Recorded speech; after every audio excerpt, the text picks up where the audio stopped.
Un cordial saludo a toda la audiencia, a los televidentes de Canal 8 Conecta. En este espacio, Parroquia Comunidad de Comunidades,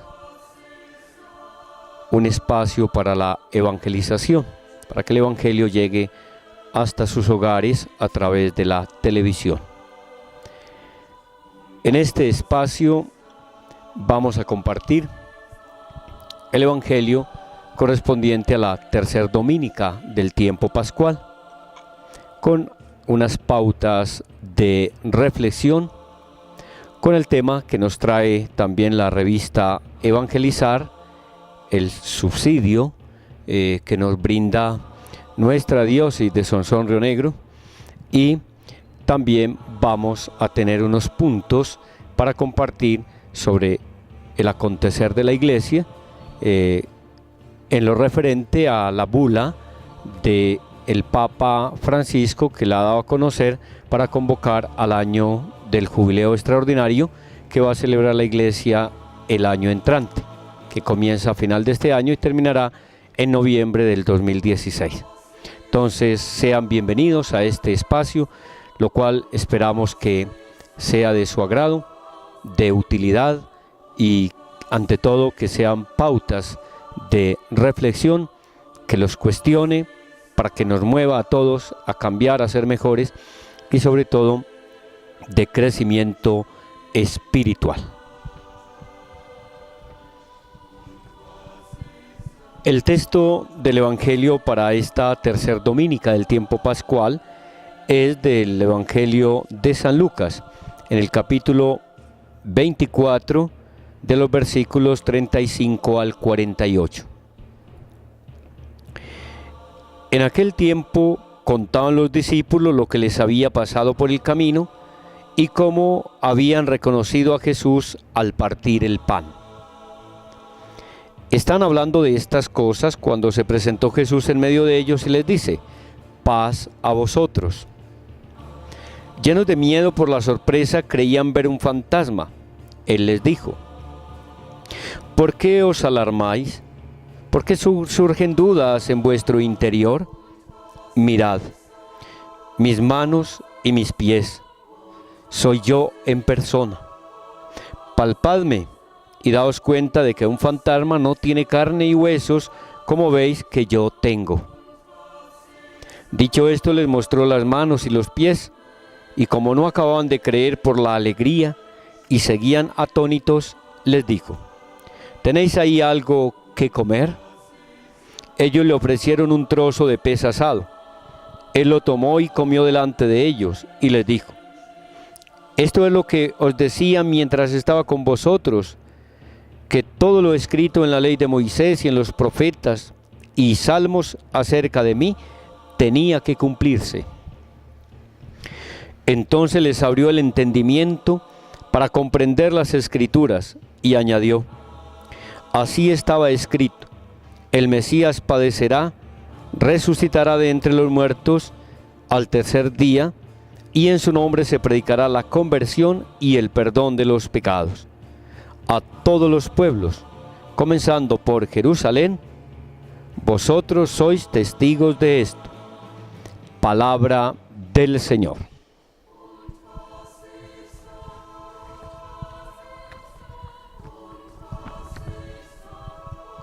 Dentro de las pautas de reflexión que nos propone la revista Evangelizar, tenemos el siguiente contenido.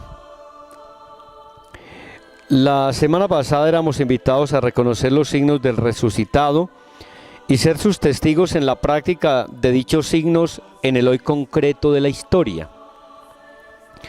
Hoy de manera concreta somos invitados a recibir la paz del Señor resucitado y a vivir de esa paz. Cristo nos vuelve a decir hoy: la paz sea con ustedes, una palabra suave y fuerte a la vez, como las manos de un amigo. La Iglesia nos invita en cada Eucaristía a darnos el saludo de la paz como un augurio de este don de Dios para cada uno de nosotros. Pero, ojo, la paz no se encuentra, se construye. Se construye paso a paso, día a día, cuando respetamos los derechos inviolables de cada hombre. La paz no es el fruto de palabras, de alianzas efímeras, ni de afiches, ni de autoridad de los hombres, ni del imperio de los fusiles. Es un regalo de Dios al hombre que decide convertirse en su corazón al bien y a la verdad. ¿Cómo se construye la paz? En nosotros mismos cuando somos rectos, equitativos y honrados. Cuando desarrollamos nuestros talentos individuales y colaboramos en la promoción del hombre.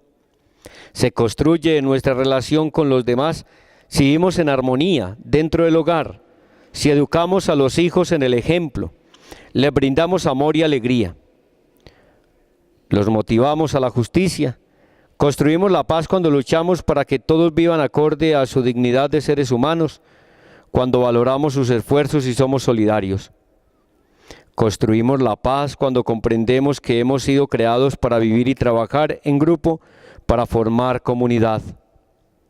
Así cada uno se convierte en arquitecto de la paz y nuestra mano tendida hacia el otro repite con Cristo: la paz sea contigo, la paz sea con nosotros. A la luz de el texto del Evangelio de Lucas, que es el final o mejor, es continuación del relato de los discípulos de Emaús. Ya los discípulos han tenido la experiencia con el resucitado mientras caminaban a la aldea y han regresado a contar a los compañeros que el Señor estaba vivo, que había resucitado. Y estaban contando de estas cosas cuando Jesús otra vez se les aparece y les muestra las heridas de los pies, de las manos y del costado, para que miren que solamente Jesús tenía estos signos por los cuales sería fácil de reconocer, porque aún los ladrones que estaban con él no los traspasaron con clavos, a ellos los amarraron. Solamente a Cristo le pusieron los clavos en las manos y en los pies, para que no pudiera bajarse o volarse de la cruz. Por eso el resucitado muestra esas huellas para que le reconozcan que Él fue el crucificado, pero que ahora vive definitivamente, ha recuperado la vida y ya no la volverá a perder jamás. Por eso Él tiene la plenitud de la vida y la puede ofrecer.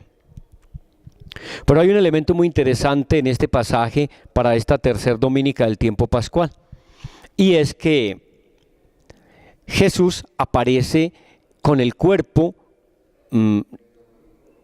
físico. Es decir, Él dice: miren, palpen que yo tengo carne y hueso como cualquier ser humano, que no soy un fantasma, que no soy una ilusión, sino que es un ser real. Y para confirmar esto les pide algo de comer. Y dice: a ver, ¿tienen algo de comer? Y le dice: sí, aquí tenemos un pedazo de pez asado. Y Jesús lo tomó y comió. Esto es simplemente para que nosotros entendamos que la resurrección es recrear al ser humano, es una creación nueva, es vivir, aunque de una manera diferente, pero como que esa resurrección reconstituye, reaviva todo el ser. Por eso Jesús come delante de ellos, para que ellos vean que Él está vivo otra vez, que Él sigue siendo el mismo y que va a estar con ellos y los va a acompañar por todo el camino, por toda su vida. Es lo que los discípulos alcanzan a reconocer, es el gozo del resucitado, pero ellos se van a contagiar a otros de esa alegría de saber que el Señor está vivo, que no se quedó muerto, que no se quedó en la tumba, que Él de allí salió libre y vencedor. Y esta alegría y esa novedad de ese misterio que ha sucedido es lo que contagia a los demás. Es la alegría de saber que se puede confiar en aquel hombre que venció a la muerte, que la tumba no fue capaz de retener. Es un hombre poderoso, es un hombre que en sí encierra un misterio, Y ese misterio es el misterio de Dios, el único, el santo, el fuerte, el todopoderoso. Y por eso cuando nosotros centramos la fe en la experiencia del Cristo vivo y resucitado, estamos centrando la fe en el Dios de la vida, en el Dios vivo. Por eso la experiencia del domingo anterior, del segundo domingo de Pascua, la experiencia de Tomás el incrédulo. Cuando Jesús llega le dice: Tomás, trae tu mano y métela en mi costado, trae tus dedos, mételos en los agujeros de los clavos y no seas incrédulo sino creyente. Es porque Jesús le trae, se presenta para que ellos descubran esa presencia de Dios. ¿Y Tomás qué hace? Ante esta asombrosa aparición de Jesús, que lo cuestiona y lo interpela, Tomás hace la profesión de fe en Jesús como Señor y como Dios. Por eso dice: Señor mío y Dios mío. Y creo que la invitación para nosotros en esta tercer dominica del tiempo pascual es a vivir nuestra fe de un modo diferente, centrándola cada vez más en Cristo. Así como hace el francotirador, que desde la mina telescópica apunta su arma a un objetivo y trata de enfocarlo bien, así nosotros tenemos que mirar bien con lupa en quién hemos puesto nuestra fe, en quién está puesta nuestra fe. Por eso es necesario tener en cuenta que si tenemos bien centrada nuestra fe, bien clara nuestra fe, entonces vamos a tener una certeza y una seguridad, que es aquella que nos lleva como a recuperar esa alegría y esa novedad que tuvieron los apóstoles al ver a su Señor resucitado.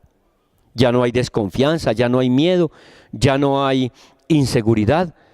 La vida es nueva, la manera de ver a Cristo es nueva, la manera de confiar en Dios es nueva. Y creo que el tiempo pascual es para eso, para vivir la novedad de la vida, la novedad de la fe, la novedad de la gracia, la novedad de la espiritualidad, de una manera siempre nueva. Entonces, que ese sea pues como el mensaje que nos quede a la luz de la palabra para esta dominica tercera del tiempo pascual. ¿Qué tema nos propone la revista Evangelizar para conocer y profundizar un poco? El tema de Jesús y las autoridades judías. Y vamos a compartir el contenido que nos traen algunas ideas que nos puedan también apoyar y sobre todo entender mejor ese contexto. Si la ley y el templo de Jerusalén pudieron ser ocasión de contradicción entre Jesús y las autoridades religiosas de Israel, la razón está en que Jesús, para la redención de los pecados, obra divina por excelencia, acepta ser verdadera piedra de escándalo para aquellas autoridades. Porque no estaba de acuerdo del todo con las autoridades. En el tiempo de Jesús, tal como sucede ahora, ejercer un rol de autoridad religiosa o política generalmente significaba prestigio, reconocimiento público, beneficios económicos, honor, etc., con excepción de los recaudadores de impuestos, que eran despreciados y considerados pecadores públicos. Así pues, en sentido positivo, podemos decir que los escribas y fariseos eran respetados y apreciados en medio del pueblo por ser estudiosos de la ley de Moisés. Se les llamaba maestros o rabí y eran los guardianes de las tradiciones de los antepasados. Por ese motivo se les concedía los mejores lugares en las asambleas, en las sinagogas y banquetes. De igual manera, las autoridades políticas, procuradores, tetrarcas y los jefes de las legiones romanas también eran respetados, unos por el modo justo de ejercer su autoridad y otros por el poder de la fuerza que les concedía el imperio romano. En los textos del Evangelio, a menudo encontramos a Jesús en abierto desacuerdo con la autoridad, sobre todo contra los escribas y fariseos, pero también con los saduceos, los ancianos y los sumos sacerdotes. Los motivos eran varios, pero resultan algunos particularmente tales como la hipocresía religiosa, las riquezas y la búsqueda de honores en medio de la comunidad. Vestían con anchas filacterias y largas orlas en el manto. Buscaban los primeros lugares en los banquetes y en las sinagogas. Por esta razón, ordenó a sus discípulos estar muy atentos para no caer en las mismas actitudes. A los que tenían el poder político, Jesús les reprocha gobernar como señores absolutos y oprimir al pueblo con su poder. Y era también algo que sus discípulos debían tener muy en cuenta para no comportarse de la misma manera. Así pues, podemos afirmar que Jesús era un crítico de la autoridad, sobre todo ante los excesos de quien la ejercía, pero también era respetuoso de aquellos que sabían ejercerla con justicia, rectitud y honestidad. Quedan unos interrogantes. ¿Cuáles son las autoridades religiosas de la época de Jesús? ¿En qué se parecen esas autoridades a las de nuestra época? ¿Jesús rechaza la autoridad?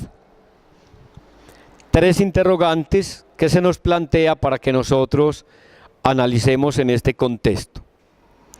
Hay unos textos que si alguien quiere profundizar en el tema, se los concedemos: Catecismo de la Iglesia Católica, numerales del 587 al 591. En esos numerales pueden profundizar sobre este tema de formación y educación en la fe que nos presenta la revista Evangelizar. Ahora, estos minutos restantes vamos a aprovechar para ir con el acontecer de la iglesia, lo cotidiano. El día 11 de abril, vísperas de la solemnidad de la Divina Misericordia, el Papa Francisco ha pronunciado o ha dado a conocer la bula Misericordiae Vultus, que traduce el rostro de la misericordia, para convocar y para proclamar el año jubilar, un jubileo extraordinario con ocasión de cumplirse los 50 años de haberse publicado el Concilio Vaticano II. Y allí el Papa, en el texto de la bula, trae algunos, o toda la doctrina muy interesante, pero yo he querido resaltar algunos elementos para que nosotros como que empecemos a pensar y a trabajar un poco sobre esta situación de qué implica para el cristiano, para el creyente, para el ser humano, entrar en un año jubilar y sobre todo con el tema de la misericordia. El Papa Francisco nos entra en la bula mostrando que Jesucristo es el rostro de la misericordia del Padre. O sea, Jesucristo es la misericordia del Padre. Dios Padre eterno, por su infinito amor, por su infinita misericordia, nos concedió a su Hijo, el unigénito y el primogénito, como Salvador y Redentor de la humanidad. Nos dice el Papa Francisco también que la misericordia es síntesis del misterio de la fe cristiana.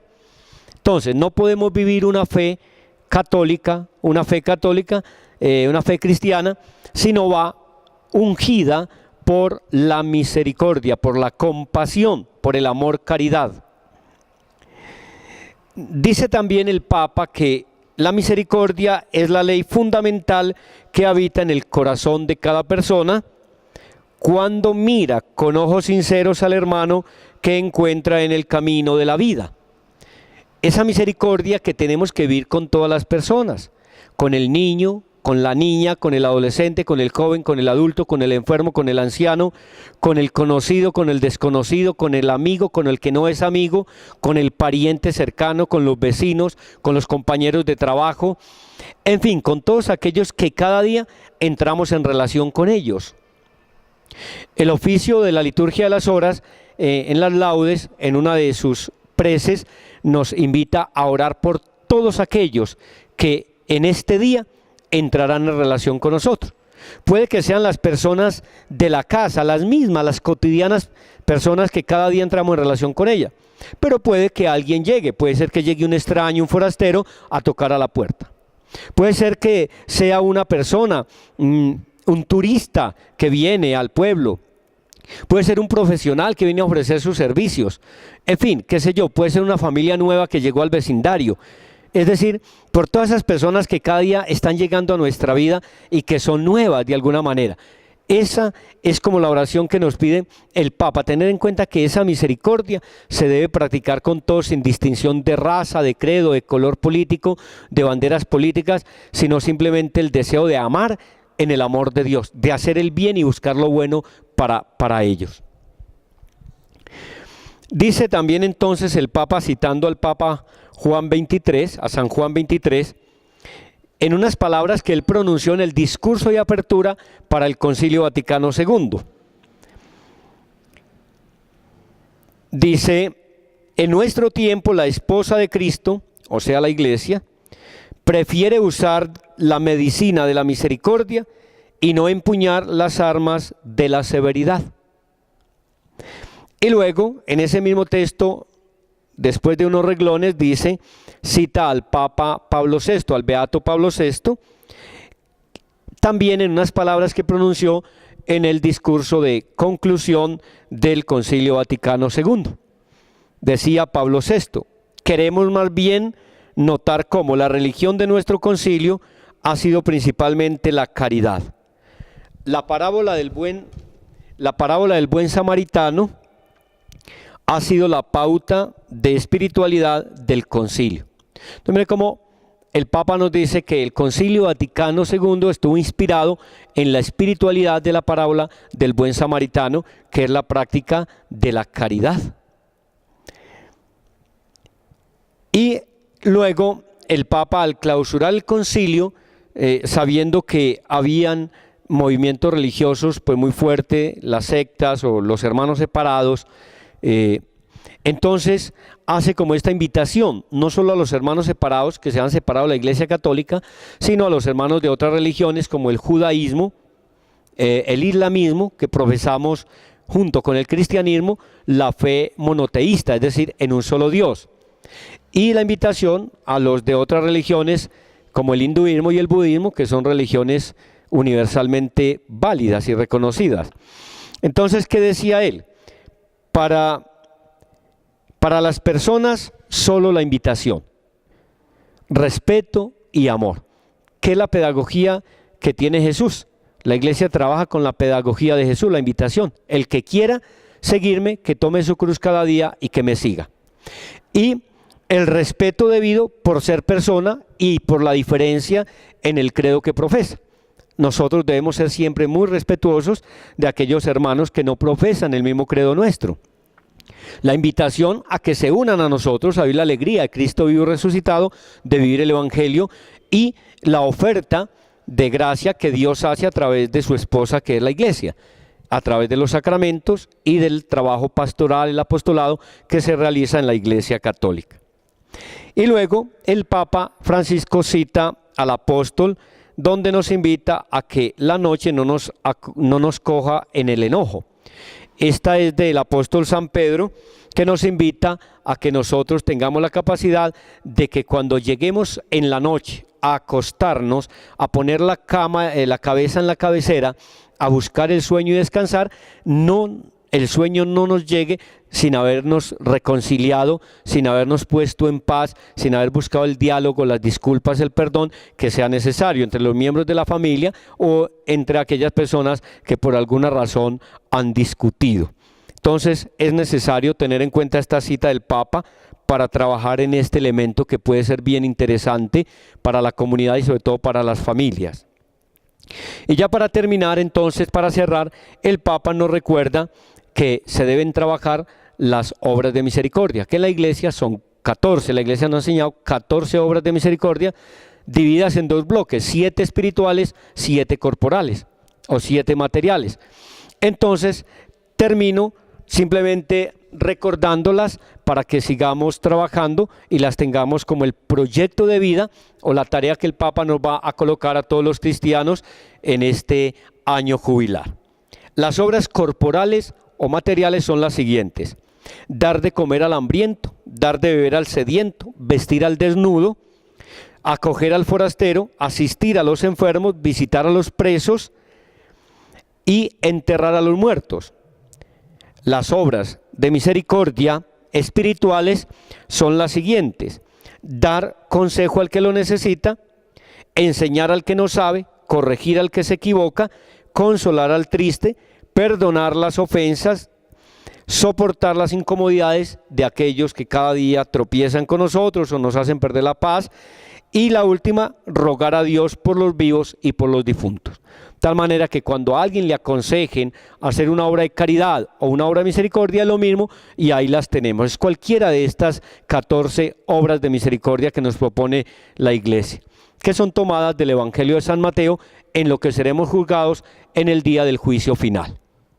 No me queda sino agradecer a todos los televidentes la atención prestada a este espacio, al Canal 8 Conecta, por el espacio a la parroquia, comunidad de comunidades, y desearles que sigan viviendo la alegría de Cristo vivo y resucitado en su corazón, hasta que cada uno de nuestros televidentes tenga esa experiencia de los discípulos de Emaús, encontrarse personalmente con el resucitado y reconocerlo como su Señor y como su Dios. Que así sea y que les bendiga abundantemente.